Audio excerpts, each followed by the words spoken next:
चुन चुन के खास पेशकश हमारी बिल्कुल आखिरी सेगमेंट होता है हमारा ये, और सबसे महत्वपूर्ण सेगमेंट होता है। और शायद यही वजह है कि 11 साढ़े 1100 लोग अभी भी वेट कर रहे हैं पेन कॉपी लेकर के कि आखिर में इस सेगमेंट में शरद जी की तरफ से क्या कुछ रिकमेंडेशंस आएगी। इस तरह के बाज़ार में शेयरों को चुनना और ज़्यादा मुश्किल होता है कि आखिर में ये इस तरह की तेज़ी के बाद कहीं बाजार गिरेगा तो नहीं। और इन्हीं सबको परखने की जो है महारत हासिल कर रखी है शरद जी ने। शरद जी, मुश्किल रहा होगा आज के दिन, ये डर भी रहता है कि बाज़ार कहीं अगर नीचे आया एक दो दिन के अंदर तो फिर मुश्किल हो जाएगी। क्या कुछ कारण रहा इन शेयरों को चुनने का जो आपने चुने हैं, और किन आधार पर चुना आपने? नहीं संदीप जी, मैं कोशिश करता हूँ कि ऐसे शेयर चुनूं जो थोड़ा सा कंसोलिडेशन भी हो जाए तो दिक्कत ना रहे, और जो है स्टॉक अपना चलता हुआ दिखाई दे। तो जी यही मेरी कोशिश रहती है। तो उसी तरह से मैं स्टॉक सिलेक्ट करता हूँ। तो सबसे पहला स्टॉक जो मैंने सभी दर्शकों के लिए शेयर किया है वो है आईएफएल। तो देखिए, आईएफएल की तरफ बिल्कुल आप ध्यान रखिए। अगर आप इस कंपनी को देखेंगे तो इनको मार्च में मना कर दिया आरबीआई ने कि साहब आप गोल्ड लोन मत दीजिएगा। तो यहाँ पर देखिए एक बार दिक्कत कंपनी को देखने को मिली थी, और इसके बाद जो जो करीब इनका मार्च के पहले जो इनका करीब 26,000 करोड़ का यूएम होता था वो घट करके 12,000 करोड़ के आसपास रह गया। वाई वाई 26% पैट में ग्रोथ देखने को मिली। 10 लाख से ज्यादा अकाउंट क्लोज होते हुए दिखाई दिए। अब आरबीआई ने वो सैंक्शन हटा लिया है।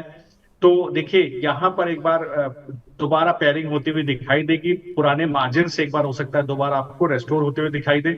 और इसके अलावा अगर आप देखें तो सबसे बड़ी चीज ये है कि एक बड़ा ये इंटरेस्ट रेट कट से भी इसको एक सपोर्ट मिलेगा स्टॉक को। तो बेस है 480 के आसपास, 480 के आसपास आप बेस मानिए। आप थोड़ा नीचे आए तो उसको खरीदिए। धीरे धीरे 647 थोड़ा लंबा टारगेट है, 20% ऊपर का। मुझे लगता है वो आपको बिल्कुल यहाँ से देखने को मिल सकता है। तो यहाँ पर बिल्कुल आप एक बार ध्यान दीजिए। दूसरा है वी मार्ट रिटेल। तो देखिए फेस्टिव सीजन है, 20% Y Y sales growth V Mart ने दी थी। जो इनका एक फैशन ब्रांड है अनलिमिटेड, उसमें करीब 5% की ग्रोथ देखने को मिली थी। और अगर आप देखें तो अदर कि यहाँ पर एक इनका तीसरा ब्रांड है, वहां पर भी इनको एक अच्छा सेल्स ग्रोथ देखने को मिला था। तो देखिए अगर टीयर 1, टीयर 2, टीयर 3 और टीयर 4 सिटीज में देखें तो यहाँ पर अच्छा ट्रैक्शन कंपनी को देखने को मिल रहा है। इबिडा अगर देखें तो विमार्ट का कंसोलिडेटेड बेसिस पर 13.5% है। अनलिमिटेड जो इनका एक ब्रांड है उसका 18% है। ओवरऑल इबिडा अगर आप देखें तो करीब 12.5% के आसपास आता है एंटिटी लेवल पर। जो इनका दूसरा ब्रांड है फैशन का, वो लाइन रोड है, उसके अंदर 10 करोड़ का लॉस इन्होंने रिकॉर्ड किया। लेकिन अब 60% वाई वाई लॉस या रिडक्शन होते हुए दिखाई दिया है। 50 नए स्टोर फाइनेंशियल 25 में कंपनी खोलते हुए दिखाई देगी। तो बिल्कुल आप वीमार्ट की तरफ ध्यान रखिए। मुझे लगता है स्लोली एंड ग्रेजुअली अब ये स्टॉक जो है वो आपको एक अच्छा ट्रैक्शन दिखाएगा ऊपर की तरफ।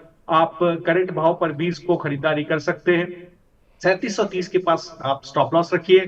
4580 तक का टारगेट हो सकता है आपको पोजिशनली 15% तक का ऊपर की तरफ देखने को मिलेगा। ठीक। बहुत सारे लोग दर्शक ये पूछ रहे हैं सर, इसके लिए ये जो टारगेट आपने दिए हैं उनके लिए समयावधि कोई तय है क्या? मतलब शॉर्ट टर्म के लिए है, मीडियम टर्म के लिए है? बिल्कुल देखिए, जो भी मैं ट्रेड जो है बिल्कुल दोनों में कम से कम आप अक्टूबर एंड तक का समय दीजिए। तो ये दोनों स्टॉक आपको जरूर एक ऊपर की तरफ मुंह ठीक। दिखाएंगे। तो अक्टूबर तक का समय दोनों पे दीजिए। और विपुल जी, शो की शुरुआत में देखिए अंबर इंटरप्राइज का जिक्र हुआ था 12% के आसपास। देखिए अब 17%, 17.5% के आसपास उसमें भी एक मूव बनता हुआ दिखाई दिया है। बहुत शानदार सर, और आपने कहा भी था कि आप इसको चुन चुन के में देने वाले हैं, और इंट्राडे में क्या शानदार रैली देखने को मिली है, और इसको हमने डिस्कस किया था। और सर की तरफ से जो भी टारगेट थे वो देखिए आप किस तरीके से ऊपर जाता हुआ। अंबर इंटरप्राइजेज 5064, 16.5 पौने 17% की तेज़ी इस शेयर में देखने को मिल रही है। तो ये आज जो है खरीदारी करने की सलाह यहाँ पर दी गई है आपको। वी-मार्ट रिटेल 4580 का लक्ष्य, 3730 का एक स्टॉप लॉस लगाइए, 3995 के आसपास अभी शेयर चल रहा है। इसके अलावा आपको खरीदारी करने की सलाह दी गई है आईएफएल फाइनेंस में 516 पे खरीदिए, 647 का लक्ष्य, 482 रुपये का स्टॉप लॉस लगाना मत भूलिए। लक्ष्य ध्यान रख रहे हैं तो स्टॉप लॉस भी ध्यान में रखिए। हर्ष पाटकर जी कह रहे हैं एक अच्छा शेयर बताइए 20 अक्टूबर तक। तो ये 2 शेयर बता दिए, एक के बदले 2, ये बोनस मिल गया आपको। तो इन 2 शेयरों में अक्टूबर एंड तक जो है टारगेट देखने को मिल सकते हैं। स्टॉप लॉस टारगेट नोट कर लीजिए, लेवल्स का विशेष रूप से अवश्य ध्यान दिया कीजिए। शरद जी, बहुत बहुत शुक्रिया, बहुत बहुत धन्यवाद आज की चर्चा में जुड़ने के लिए। और 1.5 घंटे का समय कैसे बीतता है आपके साथ बिल्कुल पता नहीं लगा। और तमाम हमारे दर्शक लगातार बने हुए हैं। बहुत बहुत शुक्रिया उन तमाम दर्शकों का भी जिन्होंने इतना धैर्य दिखाया, दिखा करके इतनी देर तक रुकते हैं। और यही वजह है सर कि बहुत सारी फ़ैन फॉलोइंग आपकी है, बहुत सारे कमेंट में पढ़ नहीं पाया, लेकिन ऐसे ही दर्शकों का प्यार आपको मिलता रहे और हमारे दर्शक मुनाफा कमाते रहें। कोई डिस्क्लोजर आपकी तरफ से? जी, कई सारे स्टॉक्स ऐसे हैं जहां क्लाइंट्स की पोजीशन हो सकती है। निफ्टी बैंक निफ्टी के ऑप्शंस में भी क्लाइंट की पोजीशन हो सकती है। और विपुल जी, सभी दर्शकों का बहुत बहुत धन्यवाद। मैं अपनी तरफ से पूरी कोशिश करता हूँ कि अच्छी से अच्छी राय दूं। कुछ कमी रह जाए तो माफ कीजिएगा प्लीज। अरे नहीं नहीं सर, बहुत अच्छी राय आपकी रहती है बहुत, और यही वजह है कि आपके प्रशंसकों की संख्या इसी तरीके से लगातार दिन दूनी रात चौगुनी बढ़ती रहे, यही हमारी कामना है।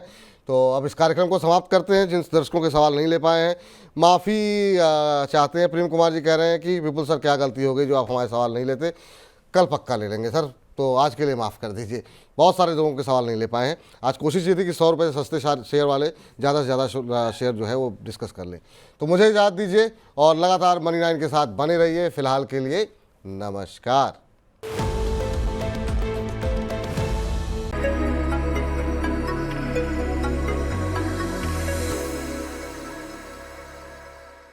नमस्कार, स्वागत है एक बार फिर से आपका खास पेशकश हमारी मुनाफा सौदे में। मुनाफा सौदे जिसमें हम हर रोज़ लेकर के आते हैं HDFC स्काई की तरफ से इनिशिएट की गई एक कॉल को लेकर के, और हर रोज़ इसे बताने के लिए हमारे साथ अलग अलग माध्यम से हमारे अलग अलग सहयोगी जुड़ते हैं। और आज हमारे साथ विवेक मित्तल जुड़े हुए हैं, तो विवेक के पास सीधे चलते हैं और जानते हैं कि HDFC स्काई की तरफ से आज कौन सी कॉल इनिशिएट की गई है, वहाँ पर क्या लक्ष्य निकल करके आ रहे हैं। विवेक बताइए। शुक्रिया विपुल जी। और इस समय देखें तो HDFC स्काई की तरफ से जो कॉल आई है वो है महाराष्ट्र बैंक का, जिसको कि करीब आपको 4 महीने के लिए रखना है। और इसमें जो रिकमेंडेशन प्राइस है वो 57 से 60 रुपये 6 पैसे के बीच में है। और काउंटर अभी थोड़ा सा उसके ऊपर चला है, लेकिन इसमें जो पोटेंशियल अपसाइड है वो 65 रुपये से 71 रुपये के बीच में रखना है। साथ ही इसमें स्टॉप लॉस जो लगाकर रखना है वो 55 रुपये का है। तो पोटेंशियल अपसाइड करीब इस काउंटर में 14% का मिलेगा। 14% का अपसाइड करीब 4 महीने के लिए, क्योंकि इस काउंटर को आपको जो रखना है वो 30 जनवरी 2025 तक रखना है। तो ये एक 4 महीने के लिए ड्यूरेशन की कॉल है, जिसमें कि आपको एक अच्छा खासा पैसा मिल सकता है।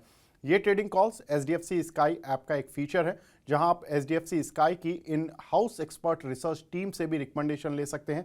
साथ ही स्क्रीन पर दिए QR कोड की मदद से आप HDFC स्काई के ऐप को डाउनलोड भी कर सकते हैं, या फिर डिस्क्रिप्शन में दिए लिंक पर क्लिक करके HDFC स्काई के साथ डीमैट और ट्रेडिंग अकाउंट खोल भी सकते हैं। शुक्रिया, धन्यवाद विवेक आपका बहुत बहुत बताने के लिए कि आज HDFC स्काई की तरफ से कौन सी कॉल इनिशिएट की गई है।